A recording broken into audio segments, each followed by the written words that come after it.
Okie dokie. We survived the intersection of death one more time. I don't know how many more times we can survive that, but we did. So,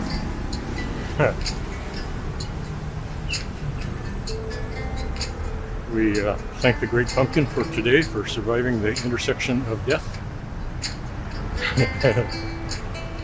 I've had better luck with the Great Pumpkin than I have with Buddha or... You want a Buddha story? While we're walking to the cat park. I'll give you a Buddha story. Now, Buddha was a guy, just a guy, and he became very, very famous for being philosophical. And as he became famous, he realized that people might try to turn him into some kind of a god. And he cautioned about that very vehemently. Said he is not a god, he doesn't want to be a god, he doesn't want to be thought of as a god, he doesn't want anybody praying to him. But that's a bunch of bullshit. Just a guy. And so after a while he died. And then he became more famous. And his philosophies are pretty cool. But he's not a god. He said he wasn't a god. People have made him into a god anyway. Of course, because that's what people do. So, I was diving in a lake one day, watching the submersion of a city bus into a lake as a kind of a recreational dive park thing. And it was a super, super gooey, muddy lake. Really nasty lake. And visibility was terrible, you know, about 18 inches. Boy. And so, I'm trying to watch the traffic here. So I dove in there all day. I had a bunch of cameras with me and taking pictures of everything and messing around, and I was in there probably 6 or 8 hours in the lake. And they had a crane, and they picked up this bus and they dropped it in and let it sink, and then they dropped in some little taxis and a bunch of other crap, you know, to make it cool for divers. Okay, it's in Southeast Asia. And I got all done, and the whole beach was. It wasn't a beach, it was a pile of dirt clods, because they had been doing a bunch of excavation there with the backhoes, and it was just a mess. You couldn't even really walk on it. It was so terrible. Shit, I can't get through there. God damn it. And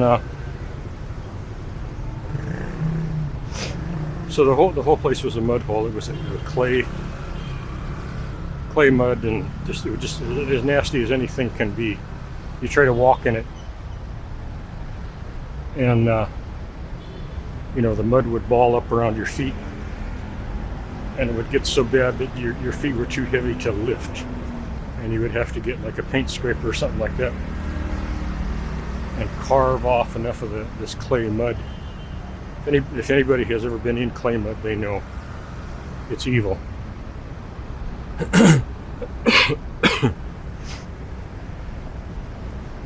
And so we got all done with the day, and there were tractors and backhoes and cranes and everything driving up and down this beach area, you know, just making a total sloppy mess of it. So we got done for the day. I got all hosed off, packed up all the gear, and got in the car, driving home about 5 miles from the lake. So halfway home, and I happened to glance up at my hands on the steering wheel, and I wear these gold rings. I don't know where the camera is. I'll put the camera out here. Okay.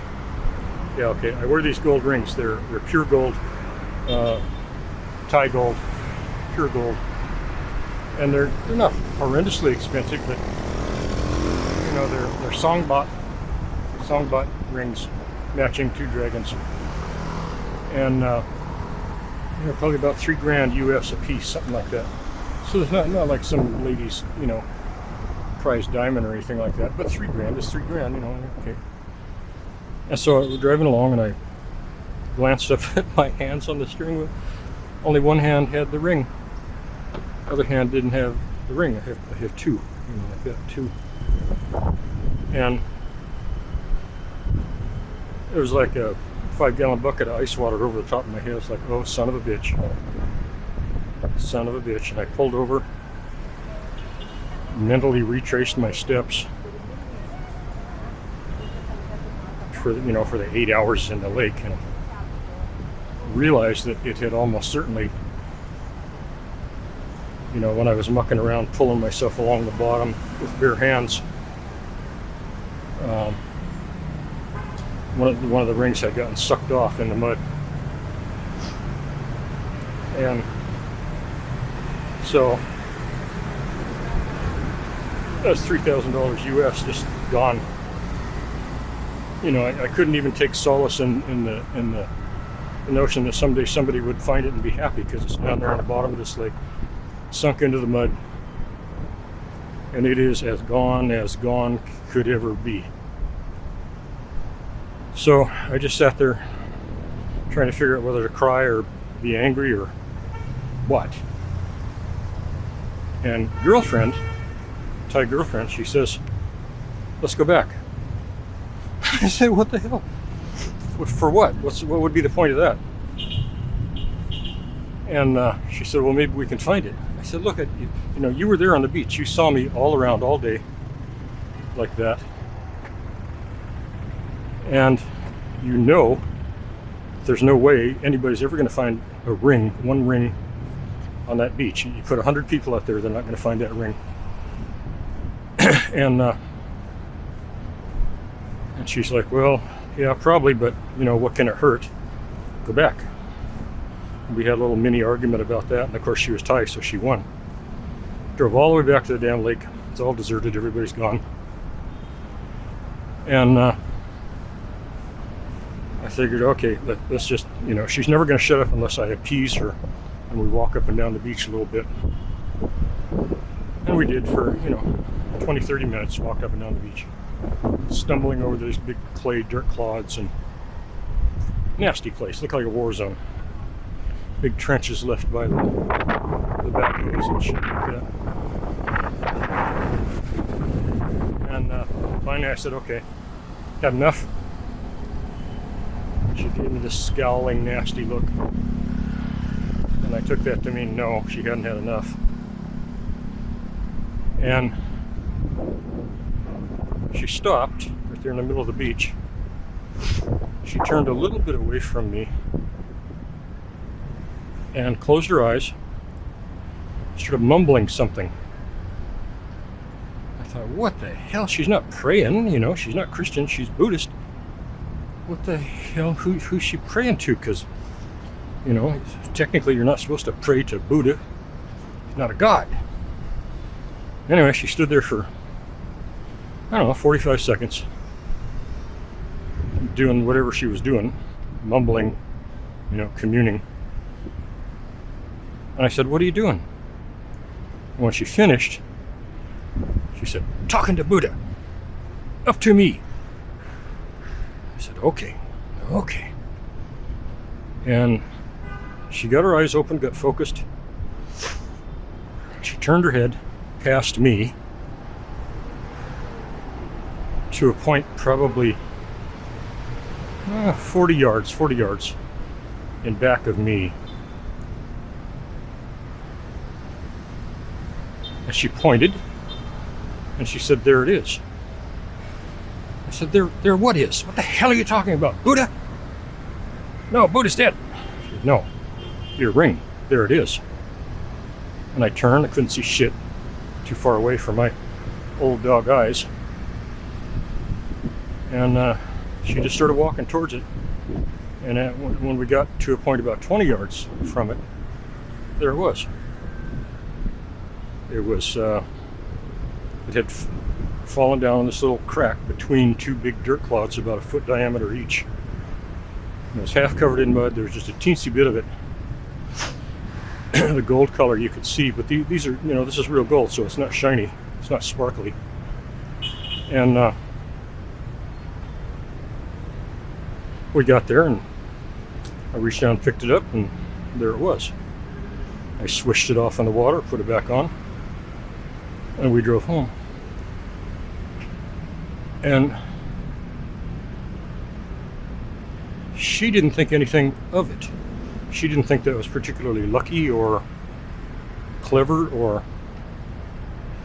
anything else. She had simply asked Buddha for help. And I guess Buddha said, okay. And that was that. Had my ring back. So now I've had it tightened up a little bit. And that was a happy, happy day. I took her out to a big dinner. I should have given her like $500. I didn't. I should. Even today, I should. If I could spare it, I would. In those days, I could spare it, and I still didn't do it. I should have. I'm an idiot, and I'm an asshole. Okay, so that's my Buddha story.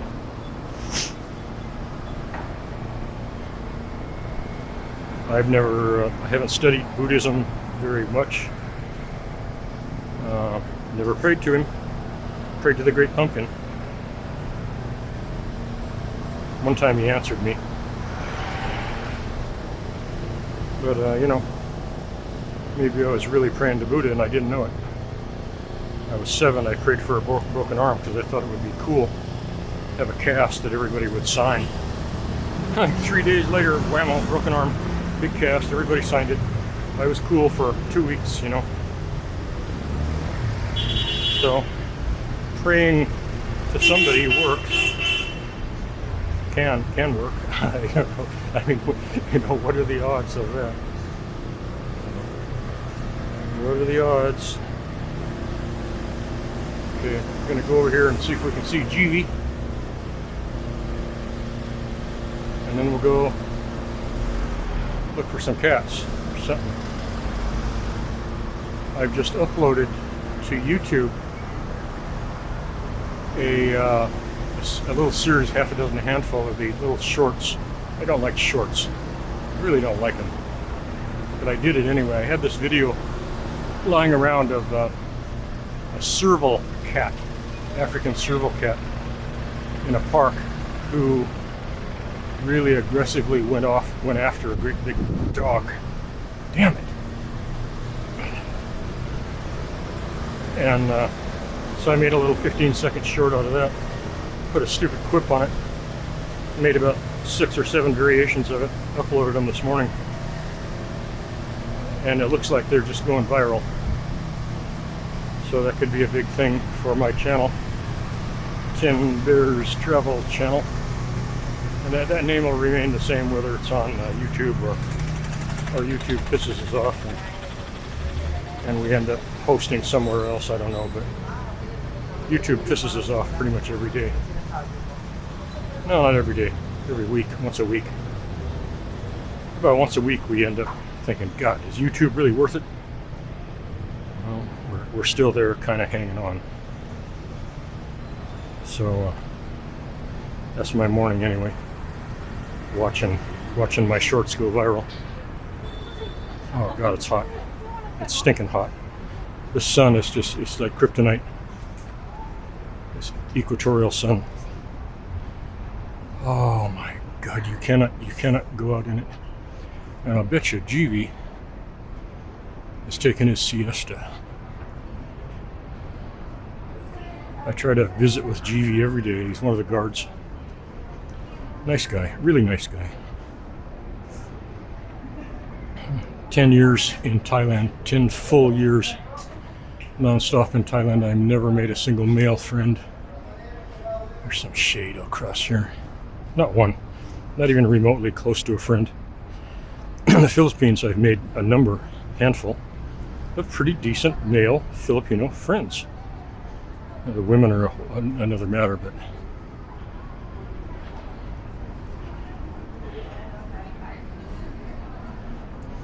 Filipino males are different than Thai males, that's for damn sure. It's night and day.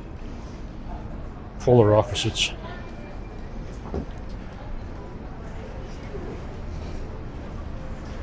Okay, I don't think that's GV, but he's sleeping. Hi. Whew.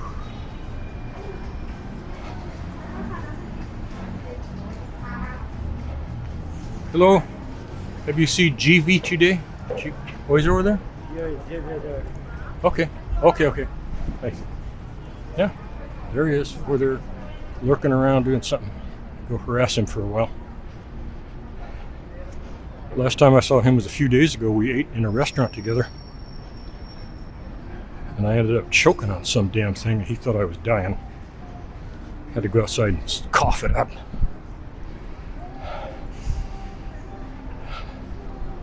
So now you can see that I'm alive. Hello, GB. Were you? Or are you sick? Yeah, no, I'll just assist. I'll be back. Okay. I wait in the shade.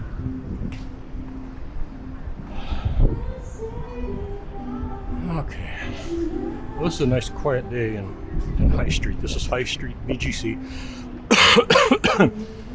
Let's see, it's a Thursday. It's a nice quiet day, really. Hardly anybody here. This is when it's nice to walk around here. Good wind, not too hot, not pouring rain. Nice day, really. Okay, I'm gonna shut down here for a little bit, see if anything develops that's worth filming.